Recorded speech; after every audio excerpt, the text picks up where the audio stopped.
আমরা ওর asking price আছে 18 লাখ টাকা। ওর সাথে আমরা একটা পিওর বুট্টি গরু আমরা গিফট হিসেবে দিচ্ছি। ও হচ্ছে একটা উলবাড়ি সিব্বি জাতের গরু। বেসিক্যালি এই জাতটা আসলে পাকিস্তানে হয়, তো ইন্ডিয়াতেও পাওয়া যায়, আমাদের দেশের না। আর উলবাড়ি সিব্বির বৈশিষ্ট্য হচ্ছে ওর হাইটের জন্য এই গরুটা আসলে এত ফেমাস।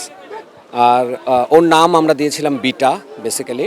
তো বিটা বিটা বলেই আমরা ডাকতাম। এখানে আসার পরে আসলে ওর লুকস অ্যান্ড অ্যাপিয়ারেন্স এই সব দেখে, আর ওর যে মেইন কেয়ারটেকার আমাদের ইউনুস ভাই, তো ওকে আদর করে বাচ্চা বলে ডাকা শুরু করলো। তো সেক্ষেত্রে সবাই দেখা যাচ্ছে বাচ্চা বাচ্চা বলে ওইটাই ফেমাস হয়ে গেছে। তো এখন দিয়াবাড়ি হাটের সবচেয়ে বড় গরু হচ্ছে ও বাচ্চা।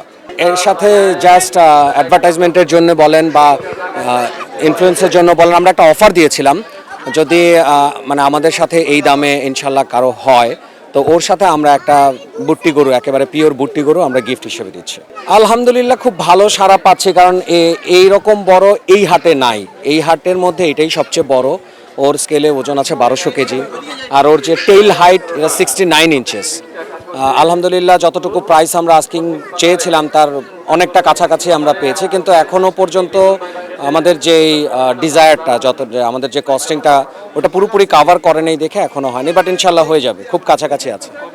ও আমাদের কাছে প্রায় 2 বছর ধরে আছে। হ্যাঁ, তখন আরও অনেক ছোট ছিল। এখন ওর আসলে 8টা দাঁত হয়ে গেছে, হিজ ম্যাচে নতুন 8টা দাঁত হয়েছে। তো তারও 2 বছর আগে আমরা এনেছিলাম, তখন ওর 4 দাঁত থেকে 6 দাঁতে যায় সেরকম।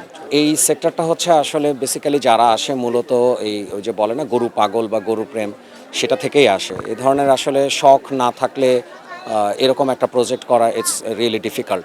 তো আমি আসলে একেবারে গরুর ব্যাপারে টাইপ কিছু না, আমার I have a different profession, but এটা ছোটোবেলার একটা শখ ছিল দেখেই বেসিক্যালি এইখানে আসা। তো ইনশাল্লাহ যেহেতু যতদিন শখ আছে ততদিন আমি এটা চালিয়ে যাব। ভালো লাগছে আলহামদুলিল্লাহ, খুবই ভালো লাগছে। বেসিক্যালি এই গরুটা হচ্ছে আমাদের ম্যাক্স অর্গানিকের গরু। খবরের কাগজ, নিখাত, নির্ভীক, নিরপেক্ষ।